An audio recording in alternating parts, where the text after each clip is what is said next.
अस्सलाम वालेकुम स्टूडेंट्स। आज के लेक्चर में हम डिस्कस करेंगे डिसऑर्डर्स ऑफ रिप्रोडक्टिव सिस्टम। तो इस टॉपिक में पहले हम फीमेल इनफर्टिलिटी को डिस्कस करेंगे, उसके बाद हम मेल इनफर्टिलिटी को डिस्कस करेंगे और फिर हम इनफर्टिलिटी का जो अल्टीमेट क्योर है यानी कि इन विट्रो फर्टिलाइजेशन उसको डिस्कस करेंगे। तो अब तक हमने जो नॉर्मल रिप्रोडक्टिव फिजियोलॉजी पढ़ी तो उसमें हमने ये पढ़ा कि मेल की बॉडी में मौजूद होते हैं testis that are responsible for the formation of sperms on daily basis। फिर इन स्पर्म्स को बॉडी से आउटसाइड ट्रांसपोर्ट करने के लिए डक्ट्स रिस्पॉन्सिबल होती हैं। तो जब स्पर्म उन डक्ट से ट्रांसपोर्ट हो रहे होते हैं तो उस दौरान डिफरेंट एसेसरी ग्लैंड्स की सिक्रीशंस को भी स्पर्म्स के साथ ऐड कर दिया जाता है। तो फिर उस फ्लूइड को हम बोलते हैं सीमन, और उस सीमन की जो नेचर होती है वो अल्कलाइन नेचर होती है, मतलब उनका जो मीडियम होता है वो अल्कलाइन मीडियम होता है और उसकी जो अपेयरेंस होती है वो मिल्की अपेयरेंस होती है। तो इस सीमन को फीमेल के विजाइना में इजैकुलेट कर दिया जाता है और चूंकि स्पर्म्स मोटाइल होते हैं तो वो मूव करके वो आ जाते हैं यूट्रस में और फिर यूट्रस से वो फिलोपियन ट्यूब्स में आ जाते हैं और वहाँ पर एग का वेट करते हैं। अब इसी तरीके से अगर हम फीमेल रिप्रोडक्टिव सिस्टम की फिजियोलॉजी देखें तो हम कहते हैं कि फीमेल में 2 ओवरीज मौजूद होते हैं। एक मंथ में एक ओवरी को चांस मिल पाता है कि वो अपना एग मेच्योर करके ओव्यूलेट कर सके और फिर इसी तरीके से नेक्स्ट मंथ में फिर दूसरे ओवरी को चांस मिलता है कि वो अपना जो एग है उसको मेच्योर करके ओव्यूलेट कर सके। तो एक मंथ में एक और दूसरे मंथ में दूसरी ओवरी को चांस मिल जाता है। तो इस तरीके से जब एग मेच्योर होकर ओव्यूलेट हो जाता है, ओवरी से निकल आता है, तो फिर वो जाता है इनसाइड द फिलोपियन ट्यूब। तो चूंकि फिलोपियन ट्यूब में ऑलरेडी स्पर्म्स मौजूद होते हैं तो वो एग एक स्पर्म के साथ कंबाइन हो जाता है, तो हम कहते हैं कि फर्टिलाइजेशन हो गई है। तो इस फर्टिलाइजेशन के रिजल्ट में बनता है जाइगोट। अब ये जाइगोट जाएगा और यूट्रस में इम्प्लांट होगा, लेकिन ये जब ट्यूब से गुजर रहा होता है तो उसी दौरान अपनी डिवीजन को स्टार्ट कर लेता है।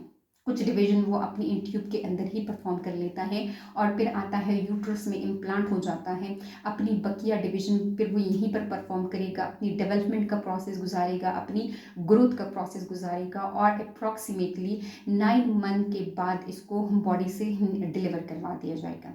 तो ये तो हमने एक नॉर्मल रिप्रोडक्टिव मैकेनिज्म की बात कर ली, लेकिन इस दुनिया में बहुत ज़्यादा कपल ऐसे हैं जिसमें फीमेल नॉर्मली कंसीव नहीं कर पाती हैं बिकॉज ऑफ फीमेल इनफर्टिलिटी, या मे बी कि मेल भी इनफर्टाइल हो सकता है। तो ये जो इनफर्टिलिटी है ये फिर उन कपल्स में फ्रस्ट्रेशन का बाइस बनते हैं, उन कपल्स में बहुत ज़्यादा साइकोलॉजिकल डिस्टर्बेंस का बाइस बनते हैं।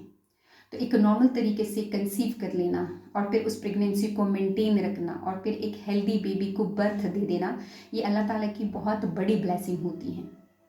तो सबसे पहले हम जिक्र करते हैं फीमेल इनफर्टिलिटी का। A female is infertile when she is unable to get pregnant or unable to complete the gestation period। WHO के डेफिनेशन के अकॉर्डिंग हम उस फीमेल को इनफर्टाइल कंसिडर करते हैं जो कि कंटिन्यूसली 1 ईयर तक ट्राई करती रहे प्रेग्नेंट होने की और फिर भी प्रेग्नेंट ना हो पाए, तो वो फीमेल इनफर्टाइल फीमेल कहलाती हैं। इनफर्टिलिटी वर्ल्ड वाइड 10% फीमेल को इफेक्ट कर रहा होता है और अगर हम इसकी कॉजेज़ के बारे में हम डिस्कस करें तो बहुत ज़्यादा कॉजेज़ हो सकती है फीमेल इनफर्टिलिटी की, लेकिन जो मेजर कॉजेज़ हैं उसमें सबसे पहले हम डिस्कस करते हैं हार्मोनल इम्बैलेंस। जो रिप्रोडक्टिव हार्मोन है उनका प्रॉपर लेवल नहीं रिलीज़ हो पाता फीमेल की बॉडी में, जिसकी वजह से जो ओवा है वो प्रॉपरली नहीं मेच्योर हो पाता, या जो ओव्यूलेशन का प्रोसेस है वो प्रॉपरली नहीं हो पाता है। तो इस वजह से जो मेंस्ट्रुअल साइकिल है वो इफ़ेक्ट हो जाते हैं, या तो वो इरेगुलर हो जाते हैं या वो स्टॉप हो जाते हैं। तो हार्मोनल इम्बैलेंस मेजर कॉज होता है फीमेल इनफर्टिलिटी का। फिर हम बात करते हैं कि जो थायराइड ग्लैंड है अगर उसमें कोई प्रॉब्लम आ जाए और वो अपना हार्मोन यानी कि थायरॉक्सिन प्रॉपर लिमिट में न रिलीज़ कर पाए, तो चूँकि थायरॉक्सिन बॉडी के मेटाबॉलिज्म को कंट्रोल करने के लिए रिस्पॉन्सिबल होता है और इसके अलावा जो बॉडी की ग्रोथ है, जो बॉडी की मैचुरेशन है वो भी थायरॉक्सिन कर रहा होता है। तो अगर थायरॉक्सिन प्रॉपर नहीं रिलीज़ होगा तो उसकी वजह से जो रिप्रोडक्टिव सिस्टम है वो प्रॉपरली नहीं ग्रो कर पाएंगे, वो प्रॉपरली मेच्योर नहीं हो पाएंगे। और चूंकि थायरॉक्सिन बॉडी का मेटाबॉलिज्म कंट्रोल कर रहा होता है, तो अगर थायरॉक्सिन नहीं होगा तो बॉडी का मेटाबॉलिज्म इफेक्ट होगा, जिसके रिजल्ट में हार्मोनल इम्बैलेंस भी कॉज हो सकता है। इसके अलावा हम बात करते हैं कि जो फीमेल की एज है जब वो इंक्रीज़ होती जाती है तो ये भी इनफर्टिलिटी कॉज कर सकता है, क्योंकि जो एग का नंबर है वो भी डिक्रीज होता जाता है with the passage of time, और जो एग की क्वालिटी है वो भी फीमेल की एज बढ़ने के साथ साथ डिक्रीज हो जाती है, उसमें क्रोमोसोम का नंबर एबनॉर्मल रह जाता है। तो अगर ये एग जो एबनॉर्मल नंबर ऑफ क्रोमोसोम के साथ है, अगर ये फर्टिलाइजेशन में पार्टिसिपेट करती है यही एग, तो उसके रिजल्ट में जो जाइगोट बनता है, उसके रिजल्ट में जो एम्ब्रियो बनता है, चूँकि उसमें एबनॉर्मेलिटी होती है, क्रोमोसोमल एबनॉर्मेलिटी होती है, तो उसकी वजह से अगर कोई मेजर बॉडी डिफेक्ट कॉज हो रहा है, कोई फिजिकल डिफेक्ट मेजर कॉज हो रहा है, तो उसकी वजह से उस एम्ब्रियो की डेथ हो जाएगी, तो वो मिसकैरेज हो जाएगी। तो इस तरीके से फीमेल इनफर्टाइल रहेगी अगर वो अपने जेस्टेशन पीरियड को कंप्लीट न कर पाए। इसके अलावा हम बात करते हैं कि कोई स्ट्रक्चरल या फिजिकल प्रॉब्लम हो रिप्रोडक्टिव सिस्टम के साथ, उनका जो स्ट्रक्चर है वो प्रॉपर ना हो, जिस तरह भी हमने थायरॉक्सिन की बात की कि वो बॉडी की ग्रोथ, बॉडी की मैचुरेशन के लिए रिस्पॉन्सिबल होता है। तो रिप्रोडक्टिव सिस्टम यानी यूट्रस का स्ट्रक्चर हम प्रॉपर अगर ना बना हो, या इस तरीके से फिलोपियन ट्यूब प्रॉपर ना बने हुए हो, या ओवरीज प्रॉपर ना हो, तो तब भी जो इनफर्टिलिटी है वो कॉज हो सकती है। नेक्स्ट हम पॉइंट डिस्कस करते हैं ब्लॉक्ड फिलोपियन ट्यूब्स। अगर फिलोपियन ट्यूब ब्लॉक हो जाए तो भी स्पर्म और एग आपस में कंबाइन नहीं हो सकेगी, क्योंकि यही वो पॉइंट है, यही वो जगह है फिलोपियन ट्यूब जहाँ पे एग ने कंबाइन होना होता है स्पर्म के साथ। तो अगर ये ब्लॉक्ड है ड्यू टू सर्टन रीजंस, तो फिर फर्टिलाइजेशन का प्रोसेस नहीं हो पाएगा, तो ये इनफर्टिलिटी है। और इस फैक्टर को हम कहते हैं ट्यूबल फैक्टर, जिसमें ट्यूब्स ब्लॉक हो जाए। यहाँ पे जो ब्लॉक फिलोपियन ट्यूब्स है उसकी कॉजेज़ का हम जिक्र करते हैं कि अगर फीमेल का वेट बढ़ जाए, वो ओबीस हो जाए, तो जो ओबेसिटी है वो डिफरेंट स्टाइल से फीमेल में इनफर्टिलिटी कॉज कर सकता है। एक तो हम बात करते हैं कि वो उस फैट्स की डेपोजिशन हो जाए, तो वो फिजिकली ब्लॉक कर देता है फिलोपियन ट्यूब को। और हम ये भी कहते हैं कि जो ओबीस फीमेल है, चूँकि उनमें जो एडिपोज सेल्स है, एडिपोज टिश्यूज़ है, उनका नंबर ज़्यादा होता है, तो वो ज़्यादा अमाउंट में एक हार्मोन रिलीज़ करते हैं जिसको हम कहते हैं लेप्टीन, और यही लेप्टीन ओबीस फीमेल में ज़्यादा रिलीज़ होता है। तो ये लेप्टीन हार्मोन है, ये फिर जो फीमेल के रिप्रोडक्टिव हार्मोन्स हैं तो उनको सप्रेस कर देता है, उनमें उनका लेवल जो है वो डिस्टर्ब कर देता है, उनमें इम्बैलेंस ले आता है। तो लेप्टीन की वजह से भी फीमेल का जो हार्मोनल इम्बैलेंस है वो कॉज हो जाता है, तो फीमेल इनफर्टाइल रहती है। इसके अलावा हम बात करते हैं पेल्विक इन्फ्लेमेटरी डिजीज़। अगर पेल्विक एरिया में कोई इन्फ्लेमेशन हो जाए तो उस वजह से भी फिलोपियन ट्यूब ब्लॉक हो जाते हैं। मैंने यहाँ पे एक इन्फेक्शन का लिखा हुआ है गोनोरी। ये एक बैक्टीरियल इन्फेक्शन है जिसमें बैक्टीरिया रिस्पॉन्सिबल होता है, वो म्यूकोजल लाइनिंग के ऊपर एक्शन करता है। जो रिप्रोडक्टिव लाइनिंग में म्यूकस सेल्स मौजूद होते हैं, या जो यूरिनरी सिस्टम में म्यूकस लाइनिंग मौजूद है, तो वहाँ पे ये एक्ट करते हैं, वहाँ को इन्फेक्ट करते हैं, तो उस इन्फ्लेमेशन की वजह से भी जो फिलोपियन ट्यूब है वो ब्लॉक हो जाते हैं। इसके अलावा एक डिस्टर्बेंस है जिसको हम कहते हैं एंडोमेट्रियोसिस, उसकी वजह से भी फिलोपियन ट्यूब ब्लॉक हो जाते हैं। अब इसको हम समझते हैं एंडोमेट्रियोसिस। जिस तरीके से जो यूट्रस है उसकी इनर लाइनिंग को हम बोलते हैं एंडोमेट्रियम, सर्टेन अननोन फैक्टर्स की वजह से एंडोमेट्रियम ही की तरह का टिश्यू इस यूट्रस से बाहर आ जाता है और यूट्रस के फ्रंट पे या बैक पे जाके अटैच हो जाता है, या इवन के फिलोपियन ट्यूब के अंदर या बाहर अटैच हो जाता है, या इवन के ओवरीज के साथ अटैच हो जाता है।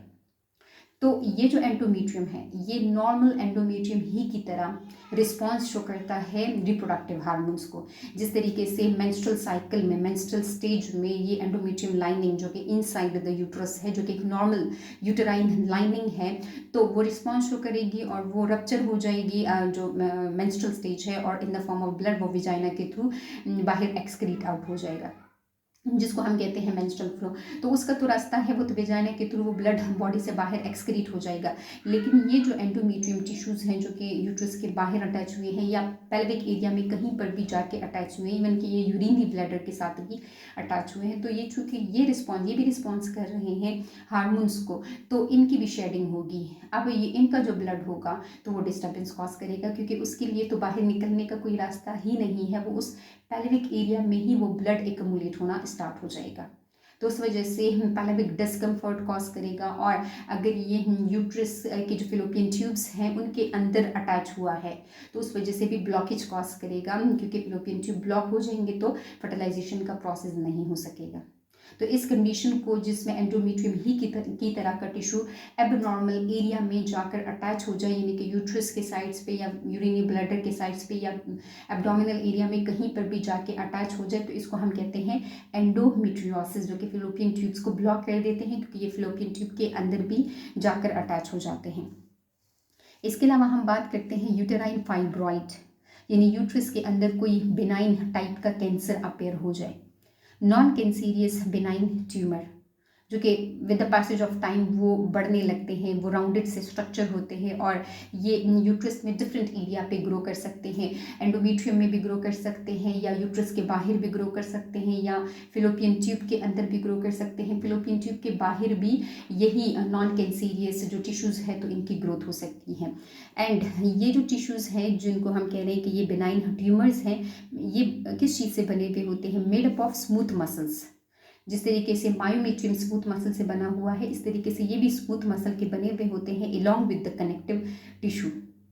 तो ये इम्प्लांटेशन को इफेक्ट कर रहे होते हैं, फिजिकल प्रेशर डाल रहे होते हैं यूट्रस के ऊपर, या अगर एंडोमेट्रियम के अंदर मौजूद है तो वहाँ पे इम्प्लांटेशन को इफेक्ट करेंगे, या अगर फिलोपियन ट्यूब में है तो वहाँ पर जो फर्टिलाइजेशन का प्रोसेस है तो उसको इफेक्ट करेंगे। तो ये हमने पढ़ा यूटेराइन फाइब्रॉइड, यानी कि नॉन कैंसीरियस टिश्यू का अपेयर हो जाना यूट्रस के अंदर या यूट्रस के बाहर या फिलोपियन ट्यूब्स में। तो अब हम ट्रीटमेंट की बात करते हैं। जो फीमेल इनफर्टिलिटी है इसके लिए क्या ट्रीटमेंट डॉक्टर सजेस्ट करते हैं, तो ये डिपेंड करता है कॉज पर। जो भी कॉज होगा उसी के अकॉर्डिंग ट्रीटमेंट सजेस्ट की जाएगी, जिसमें हमने कहा कि मेजरली जो इनफर्टिलिटी है वो हार्मोनल इम्बैलेंस की वजह से कॉज हो जाता है। तो फिर जो हार्मोनल थेरेपी है वो प्रोवाइड की जाती है फीमेल को। इसके अलावा अगर फाइब्रॉइड्स है या एंडोमेट्रियोसिस की कंडीशन है तो फिर उन फाइब्रॉइड्स को या एंडोमेट्रियोसिस को हम फिजिकली हटाया जाता है, रिमूव किया जाता है सर्जरी के ज़रिए, या इवन के जो फाइब्रॉइड तक जाने वाला जो ब्लड वेसल है जो उन फाइब्रॉइड के सेल्स को नरिशमेंट प्रोवाइड कर रहा होता है, तो वहाँ तक ब्लड सप्लाई भी स्टॉप की जाती है, तो इवन के ये फाइब्रॉइड्स खुद ब खुद श्रिंक होना स्टार्ट हो जाते हैं। तो सर्जरी की जाती है फाइब्रॉइड और एंडोमेट्रियोसिस की कंडीशन में। या अगर पेल्विक इन्फ्लेमेटरी है, डिस्कम्फर्ट है, इन्फ्लेमेशन की वजह से फेलोपियन ट्यूब्स ब्लॉक हुए हैं, तो फिर एंटी इन्फ्लेमेटरी ड्रग्स दिए जाते हैं फीमेल को। और जो अल्टीमेट क्योर होता है इस इनफर्टिलिटी का वो इन विट्रो फर्टिलाइजेशन है, यानी कि IVF। तो ये हमने डिस्कस किया फीमेल में इनफर्टिलिटी के लिए जो रिस्पॉन्सिबल फैक्टर्स हैं, जिसमें मेजर है हार्मोन का इम्बैलेंस हो जाना, थायराइड ग्लैंड के हार्मोन यानी थायरॉक्सिन का लो सीक्रेट होना, फीमेल की एज का बढ़ जाना, या जो रिप्रोडक्टिव स्ट्रक्चर है वो प्रॉपरली ना हो, अपने प्रॉपर शेप में ना हो, या अगर फिलोपियन ट्यूब्स ब्लॉक हो, या इसके अलावा जो यूटेराइन फाइब्रॉइड है वो जब अपेयर हो जाते हैं यूट्रस में या यूट्रस के बाहर या फिलोपियन ट्यूब में, तो वो इम्प्लांटेशन को या फर्टिलाइजेशन को इफेक्ट कर सकते हैं। अब हम बात करते हैं मेल इनफर्टिलिटी का। मेल बेबी इनफर्टिलिटी कॉज हो सकती है, जो स्पर्म्स वो प्रोड्यूस कर रहे हैं वो समटाइम नॉन फंक्शनल होते हैं, मतलब कि या तो उनकी शेप प्रॉपर नहीं होती है, या उस सीमन के अंदर प्रॉपर स्पर्म का काउंट नहीं होता है, जो नंबर है वो प्रॉपर नहीं होता है, या हम कहते हैं कि जो स्पर्म है वो मूव नहीं कर सकते हैं, वो इमोटाइल होते हैं, तो तब भी वो एग तक नहीं पहुंच पाते हैं। या समटाइम ऐसा भी होता है कि जो एक्रोसोम है उसके पास अपने इंजाइम्स मौजूद ना हो किसी डिफेक्ट की वजह से, तो फिर ये एग को फर्टिलाइज नहीं कर पाते हैं। अगर उसके करीब चले भी गए हैं तो उसको फर्टिलाइज नहीं कर पाएंगे, क्योंकि एक्रोसोमल एंजाइम का इम्पॉर्टेंट रोल होता है स्पर्म की हेल्प करना कि उसका जो न्यूक्लियस है वो ओवम के अंदर चला जाए। तो male is unable to produce functional sperm, इसको हम मेल इनफर्टिलिटी कहते हैं। स्पर्म का नंबर भी इफेक्ट हो सकता है, या उसकी शेप भी इफेक्टेड हो सकती है, या इवन के जो स्पर्म है उसकी शेप इस तरह इफेक्ट हो जाए कि वो इमोटाइल हो जाता है समटाइम। तो इसके लिए अब हम कॉजेज़ को स्टडी करते हैं। तो इसका जो मेजर कॉज है वो है वेरिकोसील। इस वेरिकोसील में इनलार्जमेंट हो जाती है उस वेन की जो कि टेस्टिस से ब्लड को वापस लेकर आ रहा होता है। इस वेन के अंदर वेल्व्स लगे हुए होते हैं जो कि ब्लड फ्लो की डायरेक्शन को गाइड कर रहे होते हैं। वेन ने अवे लेकर जाना होता है टेस्टिस से ब्लड। तो जब प्यूबर्टी की स्टेज आती है तो उस टाइम टेस्टिस की जो ग्रोथ है वो तेज़ हो जाती है, उसको अपना जो काम है वो परफॉर्म करने के लिए ज़्यादा अमाउंट में ब्लड चाहिए होता है। तो इट मीन कि जो वेन से बाहर निकलने वाला ब्लड है उसकी क्वांटिटी भी ज़्यादा हो जाती है, तो इन वेल्व्स की अक्सर डिस्ट्रक्शन हो जाती है। तो फिर क्या होता है कि बैकवर्ड फ्लो स्टार्ट हो जाती है, ब्लड वापस जाने लगता है उसी टेस्टिस के अंदर, क्योंकि उसको जो ऊपर की तरफ जो ग्रेविटी के अगेंस्ट ले जाने वाला जो फैक्टर था, यानी जो वेल्व्स उसमें लगे हुए थे जो डायरेक्शन को गाइड कर रहे थे, तो वो डिस्ट्रॉय हो जाते हैं। तो इसमें वेल्व्स डैमेज हो जाते हैं, बैकवर्ड फ्लो स्टार्ट हो जाती है ब्लड की। तो जब टेस्टिकल्स के तरफ ज़्यादा ब्लड जाने लगता है तो वो हीटअप हो जाते हैं, उस हीट की वजह से स्पर्म की शेप और स्पर्म का नंबर इफेक्ट हो जाता है। तो ये वेरिकोसील अक्सर मेल में प्यूबर्टी की स्टेज में कॉज हो जाता है कि वेल्व्स डैमेज हो जाते हैं।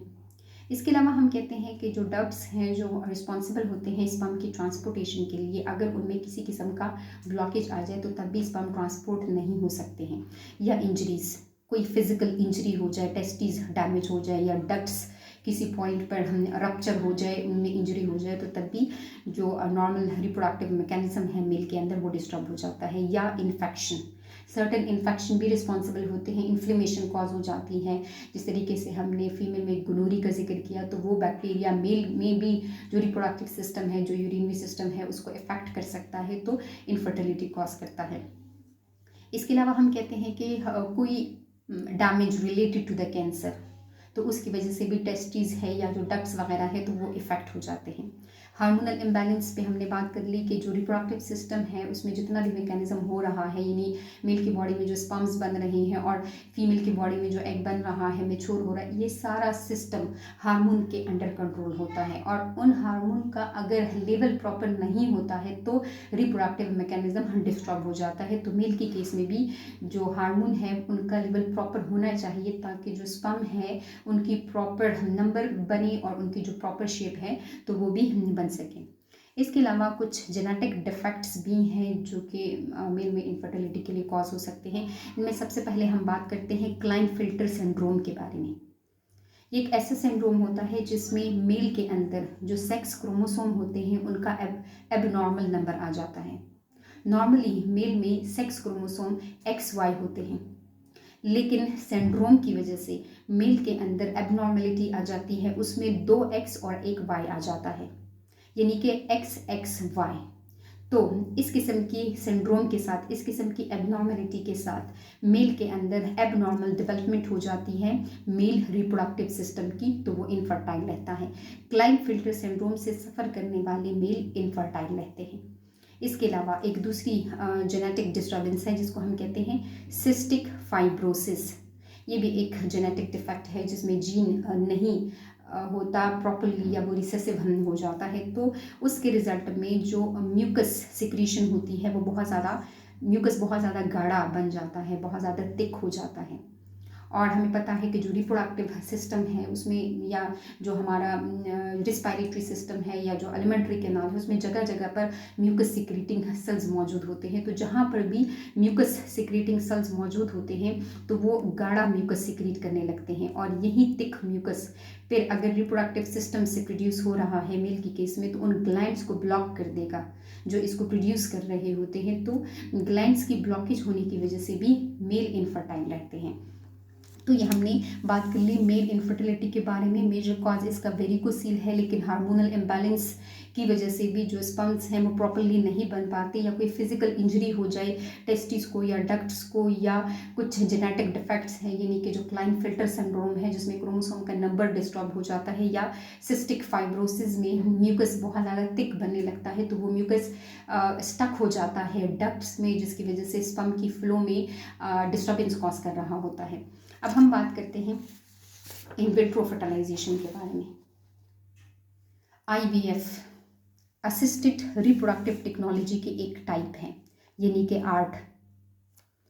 हमने बात की कि जो इनफर्टिलिटी है उनसे सफ़र करने वाले कपल्स के लिए ये एक ऑप्शन हो सकता है in vitro fertilisation. In vitro Latin word है जिसका मतलब होता है विद इन द ग्लास, यानी कि outside the body. With in the glass से हमारा मतलब ये है कि लैब इन्वायरमेंट में हो, एक नेचुरल इन्वायरमेंट में जो काम हो रहा होता है उसके अपोजिट यानी कि लैब इन्वायरमेंट में होने वाला काम इन विट्रो कहलाता है। और फर्टिलाइजेशन का मतलब हमें पता है कि यूनियन ऑफ गैमीट्स। तो अगर हम कंबाइन कर रहे हैं स्पर्म को और एग को विद इन द ग्लास यानी कि लैब कंडीशन में आउटसाइड द बॉडी, तो इस टेक्नोलॉजी को हम कहते हैं इन विट्रो फर्टिलाइजेशन, जो कि आर्ट का एक टाइप है यानी कि असिस्टेड रिप्रोडक्टिव टेक्नोलॉजी की ये एक टाइप है। अब यहाँ पे हम बात करते हैं कि क्या रीज़न है क्यों लोग इन विट्रो फर्टिलाइजेशन के लिए वो कर रहे होते हैं, क्यों ये काम कर रहे होते हैं, क्यों ये प्रोसेस फॉलो करते हैं। तो it is perform to overcome the female infertility. अगर फीमेल इनफर्टाइल है तो उसके लिए जो बेस्ट ऑप्शन है कि वो मदर बन सके, तो उसके लिए इन विट्रो फर्टिलाइजेशन की जाती है। तो उनमें क्या कौन सा ऐसा रीज़न है कि फीमेल इनफर्टाइल हो तो तब इन विट्रो फर्टिलाइजेशन की जाती है, उसमें है ब्लॉक्ड फिलोपियन ट्यूब। अगर ओवरी नॉर्मल हो, वो नॉर्मली एग प्रोड्यूस कर सकती है, वो ओव्यूलेट कर सकती है, लेकिन किसी वजह से फिलोपियन ट्यूब ब्लॉक हो, मतलब कि हार्मोन भी सही हो, फीमेल ओबेस भी ना हो, और हम जस्ट उसका जो मसला है वो फिलोपियन ट्यूब्स में हो, किसी रीज़न से वो ब्लॉक हो, तो ऐसी फीमेल को इन विट्रो फर्टिलाइजेशन सजेस्ट की जाती है। एंडोमेट्रियोसिस पे हमने बात कर ली कि ये डिस्टर्ब कर देते हैं ओव्यूलेशन को, क्योंकि ओवरी के बाहर ये जाके अटैच हो जाते हैं, या इवन के जो फिलोपियन ट्यूब्स हैं उनको ब्लॉक कर देते हैं। तो ये इम्प्लांटेशन में जो बेबी का जो एम्ब्रियो का इम्प्लांट होना है यूट्रस में उसको इफेक्ट कर देते हैं, या जो ब्लॉकेज है फिलोपियन ट्यूब की वो कॉज कर देते हैं। तो एंडोमेट्रियोसिस से सफ़र करने वाली फीमेल जो कि इनफर्टाइल फीमेल होती है उनको भी इन विट्रो फर्टिलाइजेशन सजेस्ट की जाती है। लेकिन ये प्रोसेस अगर मेल इनफर्टिलिटी है तो तब भी उन कपल्स को सजेस्ट की जाती है। अगर लो स्पर्म काउंट है या लो मोटिलिटी रेट है उसकी, वो प्रॉपर मूव ना कर सकता हो स्पर्म, तो तब भी उन कपल्स को सजेस्ट की जाती है इन विट्रो फर्टिलाइजेशन। यहाँ पे हम बात करते हैं कि जो प्रोसीजर है वो कौन से स्टेप्स फॉलो किए जाते हैं। तो जो स्पर्म है उसको एक्सट्रैक्ट कर लिया जाता है सीमन से, जो हस्बैंड है उससे सीमन लिया जाता है और उसका जो स्पर्म है उस सीमन से सेपरेट किया जाता है। ये लैब कंडीशन में होने वाला एक प्रोसीजर होता है। फिर फीमेल को हार्मोनल थेरेपी दी जाती है, जो वाइफ है उसको हार्मोन्स दिए जाते हैं ताकि एट अ टाइम बहुत ज़्यादा एग्स मेच्योर हो सके ओवरी के अंदर, और फिर उन ओवा को कलेक्ट कर लिया जाता है फ्रॉम द फिलोपियन ट्यूब, या तो फिलोपियन ट्यूब से कलेक्ट कर लिया जाता है अगर फिलोपियन ट्यूब में कोई ब्लॉकेज वगैरह नहीं होती है, वो नॉर्मल होता है, कहीं और पे फीमेल में रिप्रोडक्टिव मसला है तो, या ओवरी से कलेक्ट कर लिए जाते हैं। हार्मोनल कंट्रोल में इसलिए किए जाते हैं क्योंकि एट अ टाइम 2-3 एग्स को मेच्योर करने की कोशिश की जाती है। तो फिर जो एग को लिया है, जो ओवा लिए होते हैं और जो स्पर्म्स लिए हुए होते हैं, उनको एक डिश के अंदर मिक्सअप कर दिया जाता है, और इस डिश में स्पेशल फ्लूइड डाला होता है, और एक ख़ास टेम्परेचर भी होना चाहिए। जिस तरह हम कहते हैं कि normal body temperature 37 degree centigrade है, तो यहाँ पर इस टाइप की टेक्नोलॉजी के लिए भी, इस प्रोसेस को भी परफॉर्म करने के लिए नॉर्मल बॉडी टेम्परेचर या जो भी नॉर्मल बॉडी की कंपोजिशन है फ्लूइड वगैरह की, तो ये इनको प्रोवाइड की जाती है। तो स्पर्म इसके साथ फर्टिलाइजेशन कर लेते हैं एग के साथ, और इसके रिजल्ट में एग फर्टिलाइज हो जाता है। यहाँ पे हम बात करते हैं कि अगर हस्बैंड का 0 स्पर्म काउंट है तो फिर एक डोनर भी अपना सीमन दे सकता है, वो भी स्पर्म के लिए अपना सीमन दे सकता है। लेकिन एथिकल पॉइंट ऑफ व्यू से इस्लामिक कंट्रीज़ में ऐसा नहीं किया जाता है, हस्बैंड का ही जो सीमन है वो लिया जाता है। तो जब फर्टिलाइज हो जाती है एग, तो कुछ टाइम पीरियड के लिए उनको उसी डिश में रखा जाता है, एक प्रॉपर स्पेशलाइज्ड मीडियम के अंदर, एक लैब इन्वायरमेंट में, एक कंट्रोल इन्वायरमेंट में। तो जब उस जाइगोट से एम्ब्रियो बन जाता है, जब वो कुछ सेल्स तक डिवाइड कर लेता है, तो फिर तकरीबन 3 या 4 डेज तक जब वो डिवाइड कर लेता है, तो फिर उस एम्ब्रियो को उठाकर, उनमें से एक एम्ब्रियो को उठाकर इम्प्लांट कर दिया जाता है फीमेल के यूट्रस में, या तो उसी मदर के यूट्रस में इम्प्लांट कर दिया जाता है जहाँ से जिस मदर से ओवा लिया था, या ऐसा भी हो सकता है कि कोई और फीमेल भी अपना यूट्रस दे सकती है उस एम्ब्रियो को इम्प्लांट करने के लिए। तो फिर इस किस्म की इन विट्रो फर्टिलाइजेशन को हम बोलते हैं सरोगेसी, और जो फीमेल डोनर होती है यूट्रस का, तो उसको हम बोलते हैं सरोगेट। तो यहाँ पे just fertilisation outside the body होती है, बाकी का जितना भी प्रोसीजर है वो फीमेल की बॉडी के अंदर ही होता है, यानी यूट्रस ही में फिर वो जो एम्ब्रियो है वो अपनी प्रॉपर ड्यूरेशन गुजारेगा, अपना प्रॉपरली इम्प्लांट हो जाएगा, नरिशमेंट प्रोटेक्शन मदर उसी तरीके से प्रोवाइड करेगी जिस तरीके से एक नॉर्मल प्रेगनेंसी की सूरत में वो प्रोवाइड कर रही होती है। लेकिन यहाँ पे just fertilisation outside the body होती है।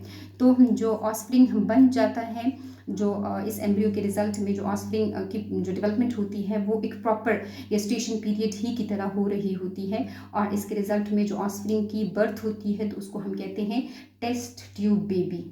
हालांकि ये जो नाम है ये मिसगाइड कर रहा होता है, इस नाम से हमें ऐसा लगता है कि जैसे वो बेबी जो है टेस्ट ट्यूब के अंदर बना हो, लेकिन ऐसा तो नहीं होता है। जस्ट उसकी फर्टिलाइजेशन आउटसाइड द बॉडी की जाती है, उनके मीट्स को आपस में कंबाइन आउटसाइड किया जाता है, जबकि बाकी जितना भी प्रोसेस है वो एक नेचुरल मैकेनिज्म ही में किया जाता है, क्योंकि उस एम्ब्रियो को इम्प्लांट किया जाता है वापस या तो अपनी मदर की बॉडी में या किसी और फीमेल की बॉडी में, जो कि सरोगेट कहलाती है, और फिर हम इस प्रोसेस को सरोगेसी कहते हैं। तो ये हमने पढ़ा इन विट्रो फर्टिलाइजेशन के बारे में। हमने पढ़ा कि जो कपल्स हैं अगर वो उनमें किसी कोई ऐसी डिस्टर्बेंस है जो कि क्योर नहीं हो सकती है, तो फिर ऐसे कपल को डॉक्टर हम सजेस्ट करते हैं in vitro fertilisation assisted reproductive technology की एक टाइप है, जिसमें लैब कंडीशन के अंदर हस्बैंड से स्पर्म्स लिए जाते हैं, हस्बैंड से सीमन लिया जाता है, उससे स्पर्म्स सेपरेट किए जाते हैं, और जो मदर है, जो उस हस्बैंड की वाइफ है, उससे at a time hormonal control के अंदर 2-3 एग्स एक्सट्रैक्ट कर लिए जाते हैं, और फिर एक डिश के अंदर उनको आपस में मिक्सअप किया जाता है। कुछ सेल स्टेज तक वो उसी डिश के अंदर डिवाइड करते हैं, और फिर जब उनसे प्रॉपर एम्ब्रियो बन जाते हैं तो उसको वापस अपनी मदर की बॉडी में इम्प्लांट कर दिया जाता है, जहाँ पर वो एक नॉर्मल जेस्टेशन पीरियड कंप्लीट करके एक नॉर्मल बेबी ही की तरह बर्थ लेता है। ये टेस्ट ट्यूब बेबी कहलाता है, लेकिन इसकी डेवलपमेंट टेस्ट ट्यूब में नहीं होती है बल्कि अपनी मदर की बॉडी में होती है। ये तो हमने इन विट्रो फर्टिलाइजेशन को डिस्कस कर लिया, लेकिन इस इन विट्रो फर्टिलाइजेशन के लिए कुछ कॉम्प्लिकेशन भी हम डिस्कस करते हैं कि एथिकल पॉइंट ऑफ व्यू से ये लोग इसकी मुखालफत करते हैं, इसकी अपोजिशन करते हैं, क्योंकि ये जो एम्ब्रियो यहाँ पे 2-3 बन जाते हैं जो हमने बात की, तो एक को तो इम्प्लांट कर दिया जाता है, लेकिन जो बाकी एम्ब्रियो है जब उनको डिस्कार्ड करते हैं तो इनकी जो डिस्कार्ड का प्रोसेस है तो ये एक क्वेश्चन मार्क होता है एथिकल इश्यूज़ पर। और ये जो हमने बात की कि जो वाइफ है अगर उसके हस्बैंड का 0 स्पर्म काउंट है, उसके सीमन में 0% स्पर्म है, तो कोई डोनर डोनेट कर देता है अपना सीमन, तो अब तो वो उस वाइफ का हस्बैंड ना हुआ, तो ये अब इस बच्चे के लिए जो एथिकल इशू है वो क्रिएट कर रहे होते हैं कि वो जो उसका जो उसके लिए जो स्पर्म जिसने डोनेट किए थे वो उसका फादर नहीं था। तो यहाँ पे कुछ एथिकल इश्यूज़ हैं, लेकिन वैसे जो इन विट्रो फर्टिलाइजेशन है वो एक सक्सेसफुल प्रोसेस है जिसमें जो फीमेल है वो कंसीव कर लेती है। अगर उसके फ्लोपियन ट्यूब्स ब्लॉक होते हैं तो वो इस जो एबनॉर्मलिटी है उसको ओवरकम कर सकती है, या अगर उसको एंडोमेट्रियोसिस की प्रॉब्लम होती है, या जो मेल है उसका स्पर्म काउंट कम होता है।